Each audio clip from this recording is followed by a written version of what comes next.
দর্শক শ্রোতা, আপনারা সকলে অবগত আছেন যে সারা বাংলাদেশে এই শীতকালীন অবকাশ উপলক্ষে পিঠা উৎসব অনুষ্ঠান অনুষ্ঠিত হচ্ছে। তারই ধারাবাহিকতা আজকে আমাদের প্রাণী বিদ্যালয় আব্বাসের উচ্চ বিদ্যালয়ে এই পিঠা উৎসব অনুষ্ঠান অনুষ্ঠিত হচ্ছে। আমরা এখন কথা বলবো যে অষ্টম শ্রেণীর শিক্ষার্থী লাইসা, তোমাদের এই স্টলের নাম কি এবং তোমাদের এখানে কি কি পিঠা রয়েছে এবং শরীয়তপুর জেলার মধ্যে সব থেকে বিখ্যাত পিঠা কোনটি? আমাদের স্টলের নাম হচ্ছে বাংলার ঐতিহ্যবাহী পিঠার গড় এবং আমরা অষ্টম শ্রেণীর শিক্ষার্থী। আমার শরীয়তপুরের বিখ্যাত পিঠা হচ্ছে বিবিখানা, আর আমাদের এখানে রয়েছে তারা শঙ্কর পিঠা, তারপর হচ্ছে কর্ণফুলী পিঠা রয়েছে, রূপচন্দ্রবতী পিঠা রয়েছে, তারপর ক্ষীরমালাই রয়েছে, তারপর মহিরূপী পিঠা রয়েছে, তারপর হচ্ছে কদমফুলী পিঠা রয়েছে। শরীয়তপুর জেলা সব থেকে বিখ্যাত পিঠা এবং এই পিঠা নামে পরিচিত শরীয়তপুর বিবিখানা পিঠা, এটা হচ্ছে সেই পিঠা। সম্মানিত প্রিয় দর্শক, আমরা এখন জানবো আজকের এই প্রাণের বিদ্যালয় আব্বাসের উচ্চ বিদ্যালয় পিঠা উৎসব অনুষ্ঠান অনুষ্ঠিত হচ্ছে। আমরা কথা বলবো শাকিলের সাথে। তোমার যে স্টলটি রয়েছে এটির নাম কি? আমাদের এই স্টলের নাম হচ্ছে কুয়াশার শীতের পিঠা, আর কি কুয়াশার পিঠা বাড়ি। তো আমরা তোমার কাছ থেকে জানতে চাবো যে শরীয়তপুর জেলার মধ্যে সব থেকে বিখ্যাত পিঠা হচ্ছে বিবিখানা পিঠা, সেই পিঠা কি আজকে তোমাদের এখানে আছে? জি, আমাদের এখানে শরীয়তপুরে একদম বিখ্যাত পিঠা হচ্ছে কি বিবিখানা পিঠা। ওই বিবিখানা পিঠা আমাদের এখানে আছে, উপস্থাপনা করা হয়েছে। তো সম্মানিত প্রিয় দর্শক, আমি এখন জানবো যে বিবিখানা পিঠা কোনটা এবং সেই পিঠাটা কি কি দিয়ে তৈরি করা হয়েছে, এই বিষয়ে যদি একটু বলতাম। বিবিখানা পিঠা আমাদের এই জায়গায় এটা হচ্ছে কি বিবিখানা পিঠা।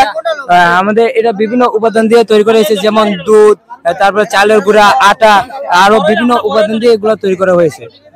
প্রিয় দর্শক, আমি আপনাদেরকে জানিয়ে দিচ্ছি বিবিখানা পিঠা আমি কিন্তু কয়েকটা স্টল ঘুরেছি, কিন্তু এই বিবিখানা পিঠাটা পাইনি, কিন্তু এই স্টলে পেয়েছি। আমি অসংখ্য ধন্যবাদ জানাচ্ছি শাকিল মাহমুদকে।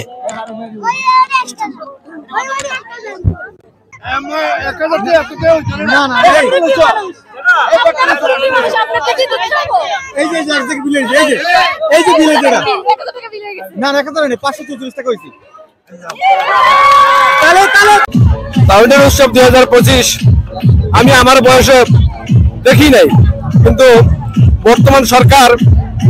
বর্তমান অন্তর্বর্তীকালীন সরকার এই ঘোষণা দিয়েছেন তারুণ্যের উৎসব। এটা কোথা থেকে আসলো? গত 5ই আগস্ট তরুণীরা যেভাবে একটি জগদ্দল পাথর নিয়ে বসেছিল আওয়ামী ফ্যাসিস্ট সরকার, সেই সরকারকে হটানোর জন্য তরুণীরা যেভাবে আত্মত্যাগ করেছিল এবং এই আন্দোলন করতে গিয়ে তারা অনেকেই নিহত হয়েছেন এবং অনেকে এখনো পঙ্গুত্ব বরণ করে হাসপাতালে কাতরাচ্ছেন। আমি যারা নিহত হন তাদের রুহের মাগফিরাত কামনা করছি, আর যারা হাসপাতালে এখনো কাতরাচ্ছেন আমি তাদের আশু রোগ মুক্তি কামনা করছি। সেই সুবাদে তারুণ্যের উৎসব এই আব্বাস আলী উচ্চ বিদ্যালয়ের কোমলমতি ছেলেমেয়েরা যে উৎসব করতেছে, এই উৎসব সবাইকে ভাগাভাগি করে দিয়ে আমরা এই উৎসবের সাথে আনন্দ করব সারাদিন। আব্বাস আলী উচ্চ বিদ্যালয় তারুণ্যের সমাবেশে আমাদের এই আব্বাস আলী উচ্চ বিদ্যালয় মাঠে এই সর্বপ্রথম পিঠা উৎসব পালন করা হইতেছে। আজকাল যেই মানুষের অনুভূতি বা ছাত্রছাত্রীর অনুভূতি অনেকটাই দেখতেছি ভালো, আমারও ভালো লাগছে। সব মিলাই ধন্যবাদ বয়জব তারকে। আসসালামু আলাইকুম রহমতুল্লাহ। এই 2025 সালের শুভ নববর্ষ উপলক্ষে পিঠার অনুষ্ঠানে শীত পড়ছে, আলহামদুলিল্লাহ অনেক ভালো লাগতেছে। বাচ্চারা নতুন মডেলের পিঠা নিয়ে আসছে, আমাদের অনেক ভালো লাগতেছে।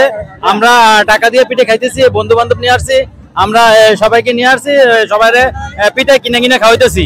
আজকে ঐতিহ্যবাহী আব্বাস আলী উচ্চ বিদ্যালয় এই পিঠা উৎসবে এসে আমি অনেক আনন্দিত।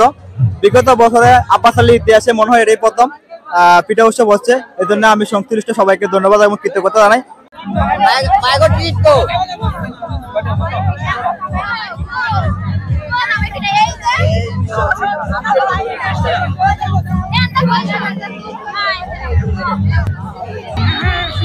বিসমিল্লাহির রহমানির রহিম। তারুণ্যের ভাবনায় আগামীর বাংলাদেশ, এই দেখতে পাচ্ছি এখানে অনেকগুলো স্টল রয়েছে। আমাদের এই স্টলটাতে দেখা গেছে সবচেয়ে কম দামে আমরা পিঠাগুলো দিচ্ছি আর কি। সবচেয়ে আমার মনে হচ্ছে আর কি এখানে সবচেয়ে বেশি আইটেমের পিঠা রয়েছে এই দোকানে, আর আমরাই সর্বনিম্ন দামে পিঠা দিচ্ছি। আমরা চাই প্রত্যেক বছর এই পিঠা উৎসবটা হোক শীতের আমেজ, হ্যাঁ আমাদের শীতের ছোঁয়া, যাতে পিঠা প্রেমী যারা আছে তাদের কাছে একটা ভালো লাগার পিরিয়ডে, এই জন্য আমরা চাই এই উৎসবটা সবসময় থাকুক, প্রত্যেকটা স্কুলেই হোক।